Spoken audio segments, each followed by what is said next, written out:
Vous cherchez à découvrir le yoga sans pression ni jugement? Bienvenue à notre cours de yoga complet et gratuit, créé et animé par Lily Mika en exclusivité pour ABC Talk. Ici, pas besoin d'être souple, ni de performer. Découvrez le yoga décomplexé, une approche qui casse les codes, adaptée à tous les corps, tous les âges, tous les niveaux. L'accent est mis sur l'écoute de soi et sur l'adaptation des postures à votre morphologie, et non l'inverse. Rejoignez-nous pour un moment de bien-être, où l'essentiel, c'est d'être à l'écoute de soi. Inscrivez-vous dès maintenant en cliquant sur le lien situé en haut à droite de l'écran, ou dans la description de la vidéo, et vivez l'expérience du yoga en toute simplicité. Bonjour, je suis Véronique Heinen Radmakers, enseignement des fleurs de bac et de l'hypnose humaniste, et voici mon index ABC.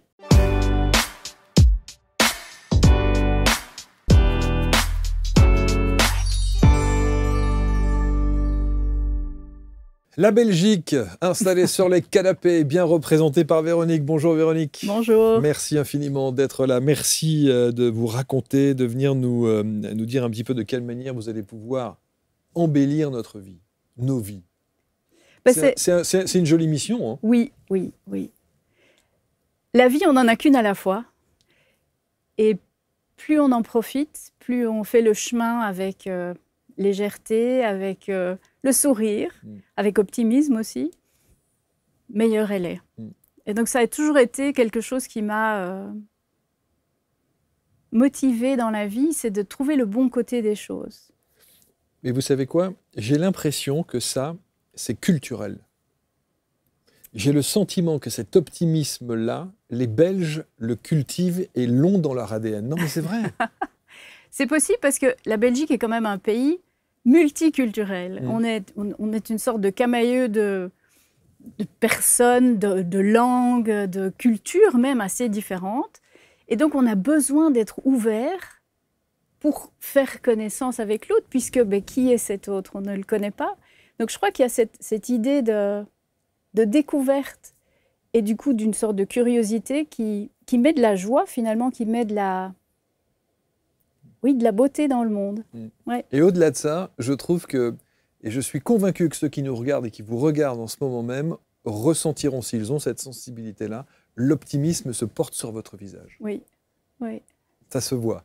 Vous êtes quelqu'un de résolument... Non, mais c'est vrai, on ne se connaît pas. Oui. Et c'est ce que vous dégagez comme ça de prime abord. Oui. Et peut-être que ce sont les épreuves de la vie qui font ça aussi. Hein. C'est que voilà, j'ai vécu des tas de choses dans ma vie. On va y revenir. Hein. Oui. Et on peut toujours faire les choses de deux manières. Alors, il y en a plus que deux, mais on peut se dire « Oh, quelle horreur, et c'est terrible, et oh, j'ai perdu mes amis, j'ai perdu ma famille, j'ai perdu ce... » Ou on se dit « Ok, ça c'est fait, qu'est-ce qu'il y a d'autre ?» Et je crois que ça a été toujours quelque chose qui m'a animée, ça. De cette recherche de se dire « Mais la vie, c'est plus que ce qu'on sait, c'est plus que ce qu'on sent. » Il y a tellement de choses, même avec les yeux grands ouverts, on ne peut pas tout voir, on ne peut pas tout percevoir. Est-ce que vous faites partie de ces gens qui considèrent qu'au-delà des épreuves, parfois des épreuves qui se transforment en souffrance, cette souffrance est un cadeau caché? Oui, je crois. J'ai tendance à dire aujourd'hui que quoi qu'il arrive, c'est de l'information. C'est une information qui vient bousculer, qui vient secouer, qui vient inviter à un mouvement. Et on prend le coup, hein, on en ramasse par plein la figure. C'est OK, on laisse passer le choc. Et puis on se pose. Et dans cet espace, il y a des potentiels. Et dans ces potentiels, il y a de la vie, il y a du renouveau, il y a autre chose parfois qui fait que, oui, ça devient un cadeau. Parce qu'à un moment, dans cet espace, on fait le choix de se dire « Ok, et si ce n'était pas que un enfer, si c'était aussi un cadeau ?»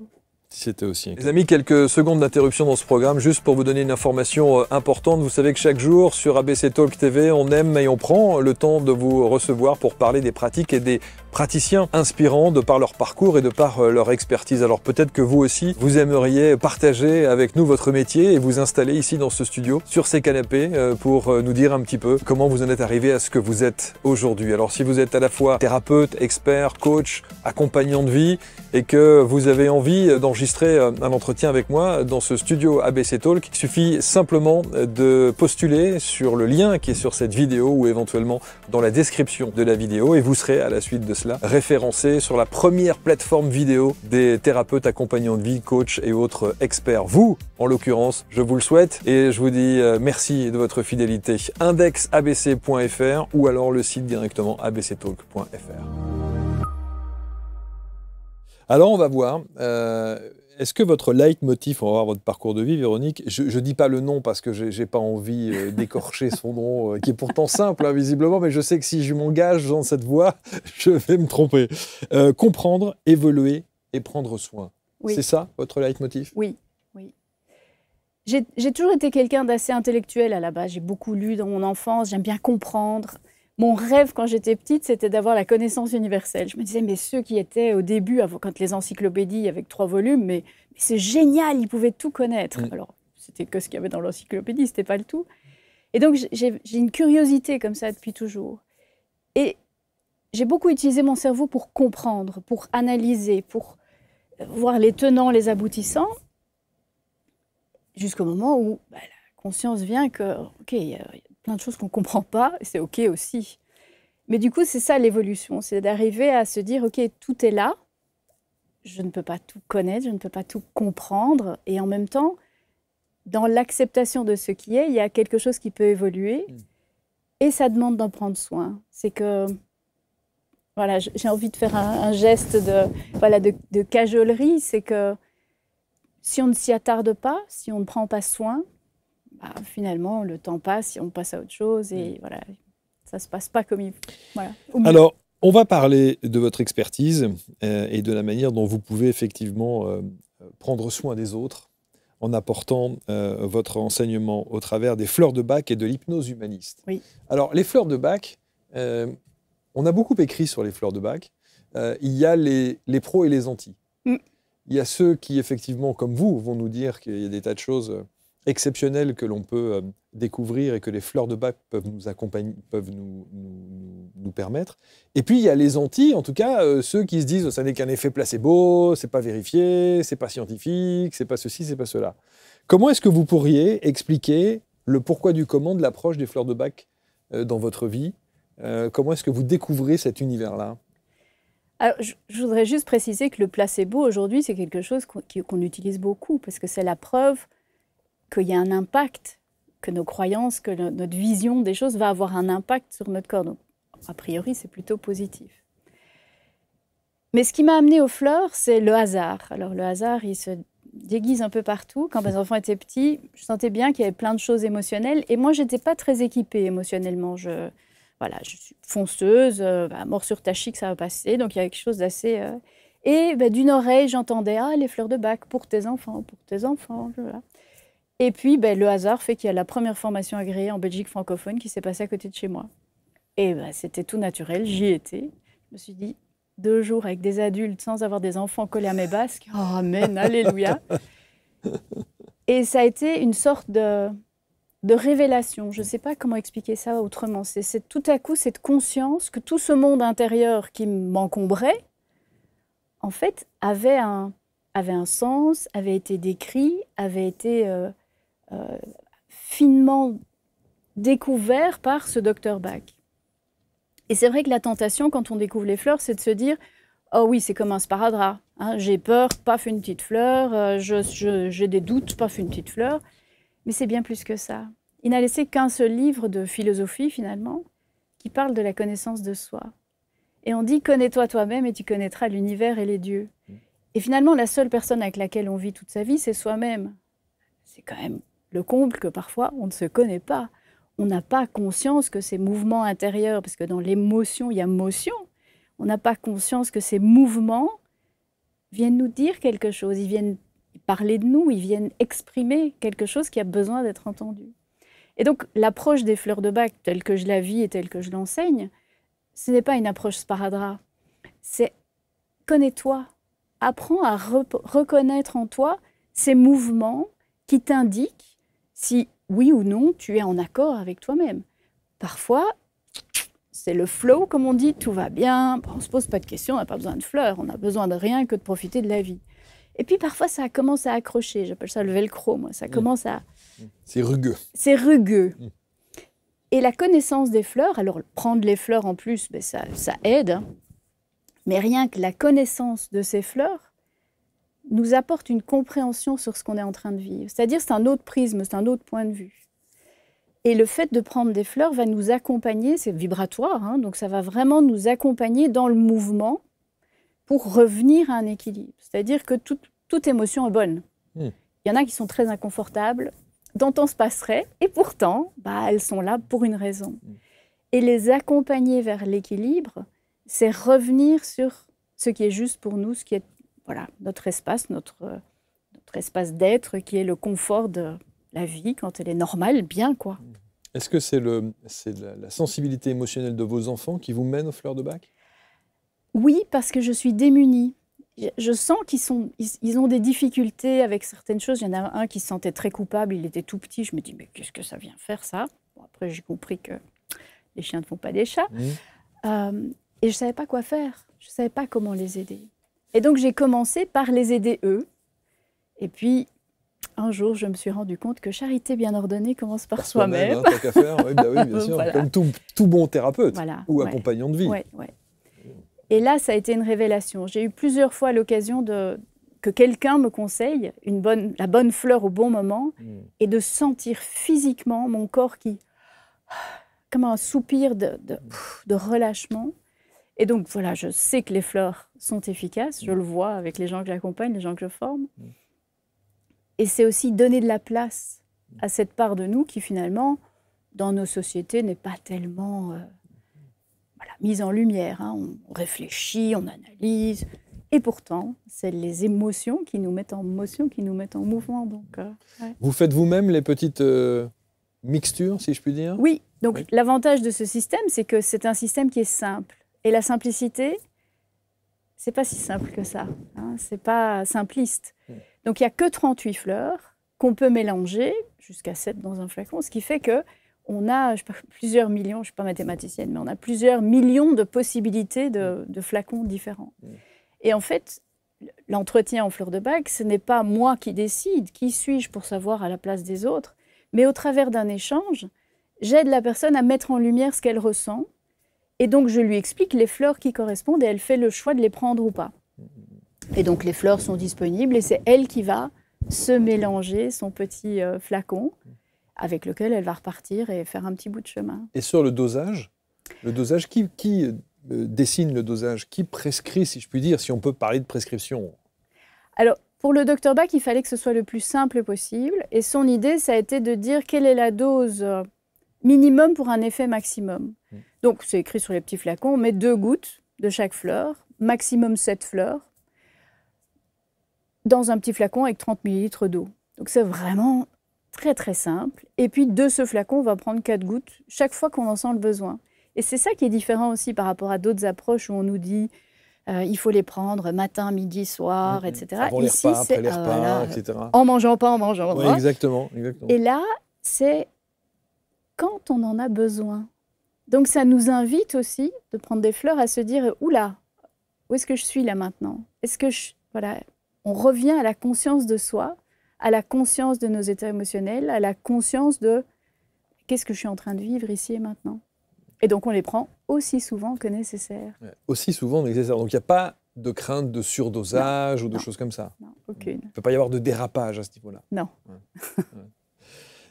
Donc, vous avez testé ça sur vous avez testé sur vos enfants, et vous avez donc vu des résultats, j'imagine, probants? Oui. Ouais.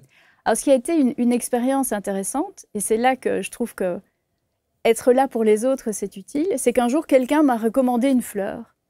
Et ma tête m'a dit, ouais, enfin bon, ok, je peux comprendre, mais voilà, je ne voyais pas vraiment très bien. Hein.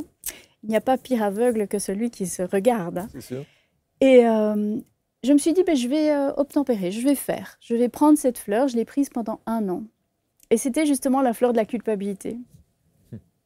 Et un jour, quelqu'un m'a fait un reproche et je me suis surprise à dire « Mais ça n'a rien à voir avec moi. » Et j'ai senti à ce moment-là que la chape de cette culpabilité héritée du féminin, de tout est de ma faute, je dois faire attention à tout le monde, les autres d'abord, etc.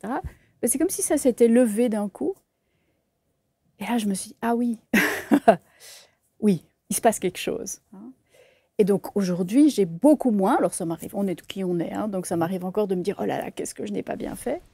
Mais il y a quand même beaucoup plus de légèreté dans ma manière d'être et de vivre que de ne pas me dire en permanence, oh, qu'est-ce que j'ai bien fait, pas bien fait, qu'est-ce que je devrais faire mieux, oh mon Dieu. Qui est, voilà, c'est Pine en fleur de bac. Alors des fois, quand on vous entend dans votre discours, on pourrait se dire, oh là là, ça vaut toutes les bonnes psychothérapies.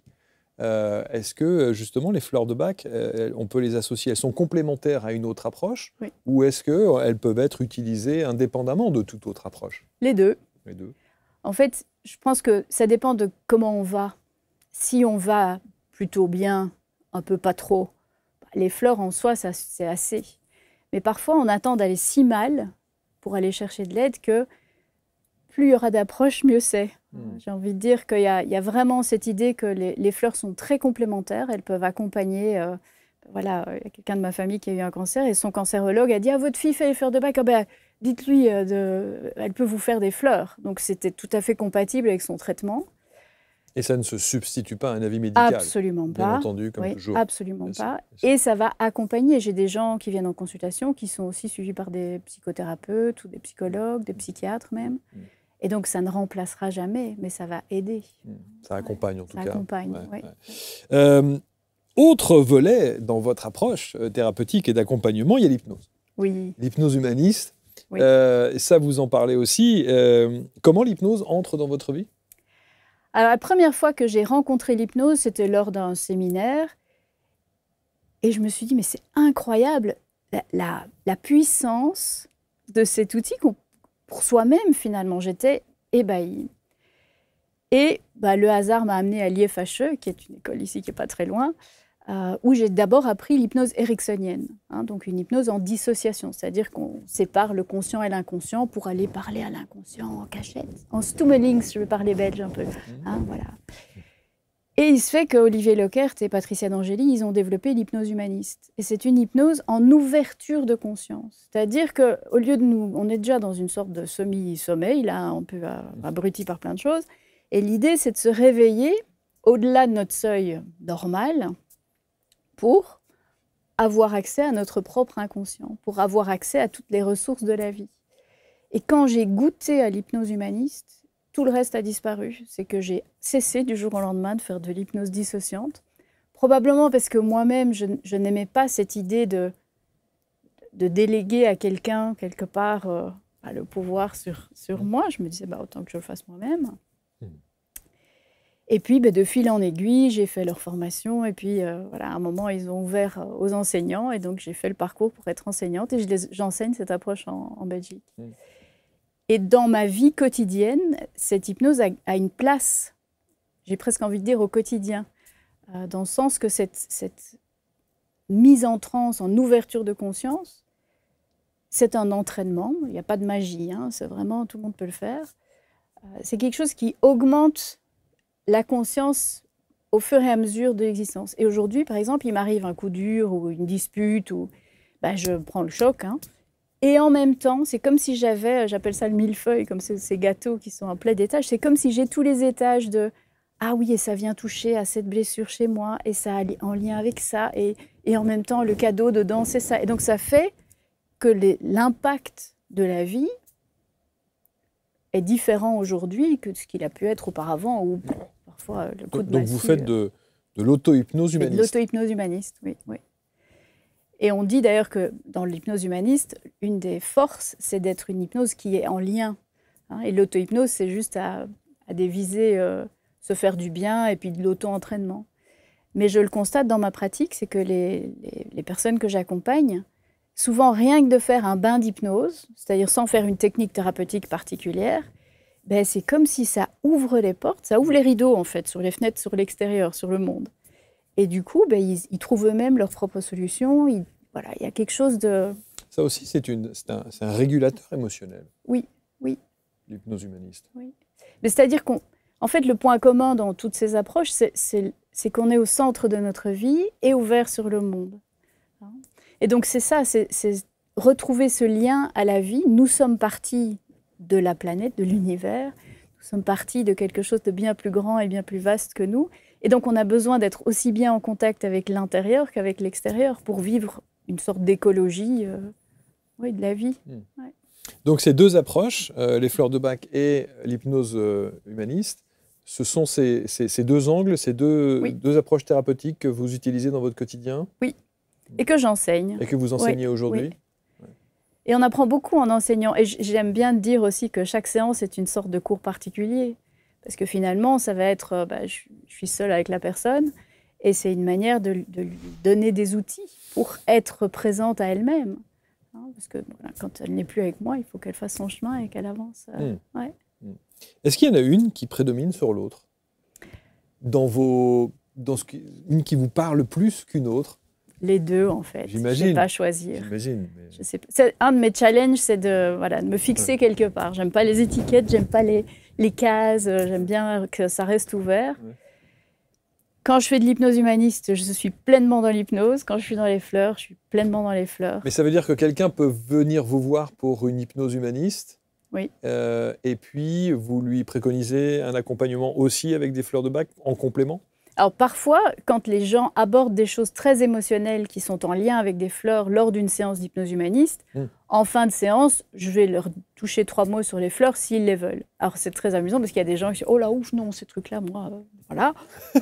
Voilà, tout va bien, il y a de la place pour tout le monde. » Et puis il y en a quand même beaucoup qui disent « Oui, ben, j'ai l'impression d'avoir quelque chose qui m'accompagne, qui fait le prolongement de la séance. » Et par contre, comme conseillère agréée en fleurs de Bach, je suis en lien avec le Centre Bach d'Angleterre, qui est la maison mère. On a un engagement, si quelqu'un vient me voir pour les fleurs de Bach, de rester dans ce cadre-là. Donc on ne parle que des émotions, ce qui est d'ailleurs assez intéressant et libérateur, parce qu'il ne faut pas raconter sa vie. Il faut uniquement parler de comment je me sens avec ce que j'ai vécu. Alors, c'est notre rôle d'accompagner et de guider pour que ce soit possible. Mais on gagne beaucoup de temps parce que finalement, l'histoire, d'abord, elle est passée. C'est plein d'explications, de raisons. Mais quelle que soit notre histoire, c'est aujourd'hui, là, maintenant, qu'est-ce qu'elle me fait sentir? Est-ce que ça va? Est-ce que ça ne va pas? Et si ça ne va pas, ben c'est avec les fleurs, on va s'occuper de le ressenti présent ici et maintenant. Ouais. Au travers de... C'est intéressant ce que vous avez dit sur la maison mère en Angleterre, oui. Pour les fleurs de Bach. Ça veut dire qu'il y a un code de déontologie qui dit que à partir du moment où quelqu'un vient vous voir pour un accompagnement au travers des fleurs de Bach, dans la mesure du possible, on évite de proposer un accompagnement parallèle. Alors, on peut... Donc, ils viennent parce qu'ils ont demandé un rendez-vous en fleurs de Bach. Okay. Donc, c'est ça qu'on leur offre. Si on se rend compte que, par ailleurs, autre chose peut les aider et que ça fait partie des choses qu'on peut faire, on peut leur proposer. Mais il faut que ce soit très, très clair que ce n'est pas un entretien en fleurs de Bach. Pourquoi? Parce que pour garder cette méthode dans sa simplicité et sa pureté, si tous les conseillers agréés du monde entier, alors il y en a qui sont sophrologues, hypnothérapeutes, psy, etc., si tout le monde met son autre casquette, ben ça va faire fouillis finalement. Et donc, le rendez-vous, l'entretien en fleurs de Bach, c'est un rendez-vous avec soi-même. C'est je me mets à l'écoute de ce qui vibre en moi, indépendamment de l'histoire, comment je me sens.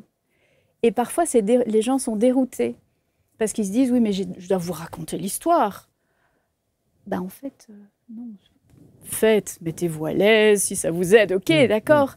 Mais j'ai pas besoin de l'histoire. J'ai juste besoin de savoir, ben, quand vous pensez à cette histoire, qu'est-ce qui vibre à l'intérieur? Ça vous fait quoi, là, maintenant? Donc, ça veut dire que vous n'allez pas chercher la cause? Non. Ah, vous n'allez pas chercher la cause? Non. Pour moi, la cause, elle est dans le passé. Et ce qu'on vit, c'est maintenant. Mais pour comprendre ce que l'on vit maintenant, il faut peut-être avoir compris ce qui s'est passé avec la cause. Alors, j'ai eu une expérience assez intéressante, justement, en hypnose. C'était une technique où il fallait revenir à un élément déclencheur. Donc, on était en formation, en exercice, et je reviens à cet élément déclencheur, mais cet élément déclencheur n'a jamais existé. Donc, si j'ai refait l'agenda de ma vie, En fait, mon inconscient, il a été rassemblé des éléments pour faire sens et pour que ça m'aide aujourd'hui. Mais donc notre mémoire et tous les événements, toutes les choses qui se sont passées dans notre vie, elles ont été classées d'une certaine manière. Il y en a qui sont dans les oubliettes, mais la seule chose qui nous fait souffrir, c'est maintenant. C'est pas le passé. Alors le passé fait partie de notre vie. L'idée, c'est pas de le nier, mais qu'on peut très bien prendre soin de ce qui est là maintenant, sans avoir retrouvé l'origine. Ok. Et j'ai eu, dans les gens que j'ai accompagnés, j'ai eu des gens qui avaient fait des très très longues psychanalyses, etc. Donc ils avaient tout compris. Et donc la question que je leur pose, c'est donc, ça va alors? Bien sûr. Ah non. Je sais pourquoi je ne vais pas bien. Quelle est l'utilité? Ça, c'est peut-être mon côté optimiste, mais je me dis, bon, tout ça pour finalement être encore en souffrance aujourd'hui, mais est-ce qu'il n'y a pas une autre manière de faire? Est-ce qu'au travers de l'hypnose humaniste, on ne va pas rechercher la cause? Alors, on ne va jamais replonger dans quelque chose de difficile. Pourquoi? Parce que le fait de s'ouvrir en conscience, c'est qu'on va entrer dans un monde de symboles. C'est-à-dire que les choses vont nous apparaître de manière symbolique. Et donc, on peut traiter des choses qui se sont passées dans le passé, des choses qui ont eu un impact sur nous, sans jamais replonger dans l'histoire en elle-même. Mais la trace symbolique que ça a laissée en nous. Et donc, déjà dans notre langage, il se passe quelque chose, on ne le digère pas, ça me pèse sur l'estomac. On peut faire une radio, il n'y a rien dans l'estomac. Mais donc, symboliquement, déjà, on va avoir tendance à mettre les choses de manière symbolique dans notre vie, avec des métaphores. Et donc, en hypnose humaniste, c'est ça, c'est que si quelqu'un a eu un impact très fort, on va, une fois qu'elle est en ouverture de conscience, l'inviter à dire « mais à quoi ça ressemble ce truc-là » Et les gens s'expriment, alors je le fais moi aussi, mais c'est des trucs symboliques, des objets, on appelle ça des objets informationnels, c'est quelque chose qui est dans leur champ énergétique, on peut dire comme ça, et qui fait que, en s'occupant de ça, ça apporte du soin à ce qui s'est passé. C'est intéressant comme approche, parce que vous avez beaucoup de vos confrères ou consoeurs qui disent souvent l'inverse aussi, qui est de dire, c'est quand même quand il y a un trauma, ce n'est pas l'instant présent et la conséquence du trauma qui est important, c'est quand même la cause, de savoir d'où vient ce trauma, mettre un focus sur cette problématique et puis ensuite, effectivement, le traiter d'une autre manière. C'est des approches différentes. C'est différent. Ça ne veut pas dire qu'on ne s'occupe pas du trauma. Mais pour moi, ce trauma, il est derrière. Et quand il se passe des choses dans la vie d'une personne, alors je prends même ma vie, c'est arrivé. Je ne peux pas réécrire l'histoire. Je ne peux pas changer ma manière d'agir de l'époque. C'est fait, c'est fini. Mais qu'est-ce que ça me fait vivre aujourd'hui? Est-ce qu'aujourd'hui, c'est une force? Parce que certains de nos traumatismes nous renforcent et nous donnent des élans et nous permettent de faire des choses. Est-ce que c'est quelque chose qui m'handicape, qui m'embête, qui me fait mal, qui me fait souffrir, qui se réveille régulièrement? Si ça me cause souci dans mon quotidien, alors oui, je m'en occupe. Mais ça a été mon constat et mon expérience de savoir d'où ça vient n'a jamais résolu pour moi le vécu de l'instant.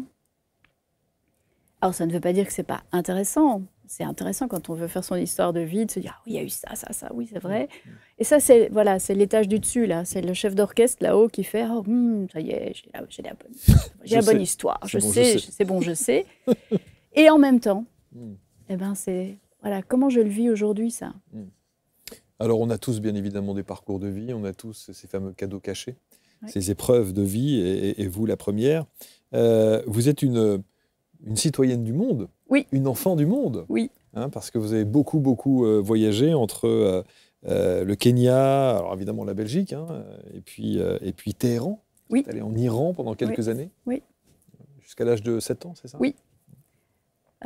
Oui. Je suis partie quand j'étais assez petite. Et je suis restée 7 ans. J'avais plus que 7 ans, j'avais 12 ans quand j'ai quitté. Et ça m'a ouvert les yeux sur le monde. Alors j'ai été dans un lycée français, donc c'est comme ça que je parle bien français malgré que je sois belge. Vous n'avez même pas une petite pointe d'accent belge, rien du tout. Parce que je m'adapte. Ah, c'est d'accord, ok, d'accord. Mais j'ai très vite compris que mon monde, c'est mon monde. Et que tous les autres ont un monde différent. Parce que c'était évidemment, bon, j'étais dans un monde assez privilégié, puisque c'était les expatriés, c'était des gens qui avaient des carrières à l'étranger, etc. Donc culturellement, il y avait quand même beaucoup d'éveil. Mais il y avait des habitudes de vie, des manières de fonctionner, des manières de s'exprimer, ce qui est bien et ce qui est mal. Ben, très vite, je me suis rendu compte que qui était bien chez moi, je pense à se tenir à table, par exemple, ben, ce qu'il fallait faire à la maison avec ma maman. Quand j'allais chez mes amis, je regardais un peu comment ils faisaient et je faisais « Ah oui, si je fais comme ma maman m'a dit, c'est pas bien, donc je dois faire autrement. » Donc très très vite, s'est installée en moi cette idée que ben, c'est bien d'observer à l'extérieur pour voir en fait les différences et puis voir aussi comment entrer en connexion. Quand on fait de l'hypnose, ben, on parle d'être en synchro, c'est-à-dire se mettre en phase avec la personne avec qui on essaye de communiquer. Et je crois que ça m'a beaucoup aidé, ça. Cette ouverture sur le monde, sur les cultures, sur ce qui, moi, me semblait évident, qui en fait n'est évident que pour moi. Voilà. Ouais. Chacun, effectivement, voit les choses à sa manière, avec évidemment son parcours de vie, son éducation et autres. Et alors, vous dites aussi, il y a une rencontre qui a considérablement joué dans votre vie avec une astrologue. Oui. Qui a changé beaucoup de choses, alors, qui part d'un truc un peu sympa et anecdotique, mais qui en réalité a été révélateur. Quand même. Oui. Et donc, c'est aussi les hasards de la vie qui font que une de mes connaissances propose des séances d'astro. Je me dis, ces trucs-là, parce que j'étais bien à l'étage du dessus, là, moi, tout y contrôle, comprendre, etc. Je dis, ouais, ça va être rigolo. Elle va me dire, tu aimes le bleu, enfin des bêtises, quoi. Et je vais à ce rendez-vous un peu... en dilettante. En dilettante. Et en fait, elle m'a révélé une information qui a été une espèce d'électrochoc. Et tout mon corps s'est mis à trembler. Je me suis mise à pleurer. C'était incontrôlable. Ça a duré 1h30. Et je suis sortie de là avec juste cette information qu'elle m'avait déposée. Juste ça. Et ça a été une sorte d'ouverture vers... un questionnement, des recherches, comprendre, voilà, essayer de trouver. Et le jour où j'ai élucidé cette info qu'elle avait déposée chez moi, en fait, j'ai senti que mon corps lâchait un fardeau. Une délivrance. Une délivrance. Et j'ai pris conscience à ce moment-là que ça faisait des années que je portais cette information et qu'elle m'alourdissait, mais sans avoir les clés, finalement, pour... Ce qui est incroyable, c'est que vous apprenez cette information au travers de l'astrologie. Oui. Alors que vous auriez pu attendre peut-être l'hypnose ou éventuellement d'autres pratiques. Non, c'est l'astrologie qui vous révèle ça. Oui. Ouais. Et ça a été le point de départ de ma curiosité aussi, de me dire, ah non, alors à l'époque, bon, je parle il y a quand même quelques années maintenant, sur le marché des formations en techniques alternatives et tout ça, il y avait que ceux qui ont écrit tous les gros bouquins qu'on vend partout maintenant, mais il n'y avait pas encore autant de choix que... Et je me suis dit, il faut que j'apprenne, il faut que je découvre, il faut que je comprenne la nature humaine, il faut que j'élucide tout ça.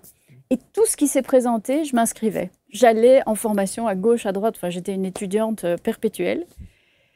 Et ça m'a ouvert beaucoup de portes, ça m'a ouvert beaucoup les yeux sur la psychogénéalogie, sur le fonctionnement de la nature humaine, sur tous ces méandres intérieurs. On essaie d'explorer l'univers, mais bon Dieu, il y en a un là d'univers qui est tellement profond et on ne sait pas tout ce qu'on va découvrir jusqu'au bout. Ça, c'est vivant, ça. Et puis, de fil en aiguille, il y a un moment, la besace est tellement pleine, on se dit, qu'est-ce que je fais avec tout ça? Est-ce que je garde tout ça juste pour moi et ma famille? Et puis, ça a été le départ de mes activités professionnelles. Ce qui est étonnant, c'est que vous ayez choisi l'angle des fleurs de Bach et l'approche de l'hypnose, j'allais dire érectionnelle, non, humaniste. Alors que vous avez un enseignement qui est beaucoup plus vaste que ça. Ah oui, moi je suis... D'abord, j'avais étudié la communication, j'avais travaillé dans la publicité, il y avait un truc assez carré comme ça. Mais les fleurs m'ont émue, elles m'ont touchée. Il y a quelque chose, je pense que malgré tout, c'est un bon indicateur. Quand ça vient des tripes, quand ça vient vraiment de notre être profond, souvent c'est juste. Et il y a quelque chose qui s'est passé, ça a été un coup de foudre en fait avec les fleurs de Bach. Et l'avantage aussi, parce que malgré tout, on fait un chemin, mais il y a quand même cette petite part de moi intérieure qui fait oui, mais quand même, est-ce que tu en sais assez? Est-ce que tu seras assez bonne? Est-ce que ça va? Etc. Qui fait que Bah, les fleurs, c'est simple. Allez, on peut y aller. On peut y aller pas à pas. Et je dis, aujourd'hui encore, j'apprends sur les fleurs. J'apprends sur cette profondeur qu'elles ont, cette richesse, cette subtilité. Et puis l'hypnose, ça a été une évidence. Une sorte de... Voilà. Alors qu'il y a plein de formations que j'ai faites. Il y en a parfois, c'était 15 jours de formation à Paris et j'ai retenu une information. C'est que la manifestation d'une maladie ou d'un trouble au niveau de notre corps, c'est pas par hasard.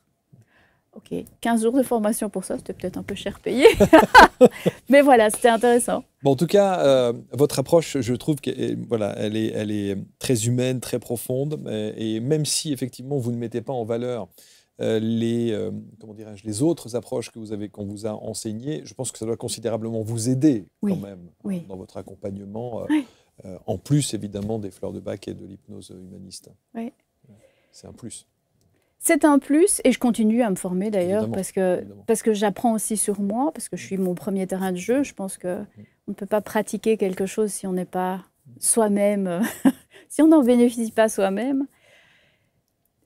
Et je crois surtout que ça garde mon esprit en éveil, en curiosité. Chaque personne que je rencontre, c'est une terre inconnue. C'est un nouvel univers à découvrir. Et il y a cette... je crois qu'on peut parler d'amour aussi, amour de l'humanité, amour de l'humain. Et de recevoir des gens qui parfois sont en manque d'amour d'eux-mêmes. Et de pouvoir avoir ce regard bienveillant qui dit « mais le potentiel, il est là ». Voilà, on va débroussailler un petit peu pour que vous puissiez y avoir accès, quoi. En tout cas, c'est passionnant de vous entendre et on sent que vous vivez les choses et que vous êtes vraiment habité par cet accompagnement et cet amour que vous avez de comprendre, d'analyser et puis de soulager. Oui, tout à fait. Aussi, et d'accompagner au mieux ceux qui en ont besoin. Pour terminer, vous formez donc? Oui. Mais en Belgique directement? En Belgique, oui, tout à fait. Donc il faut venir sur place? Oui. Si on veut se former à l'hypnose humaniste, il faut aller ici à Paris, à l'IFHE, parce que c'est quand même...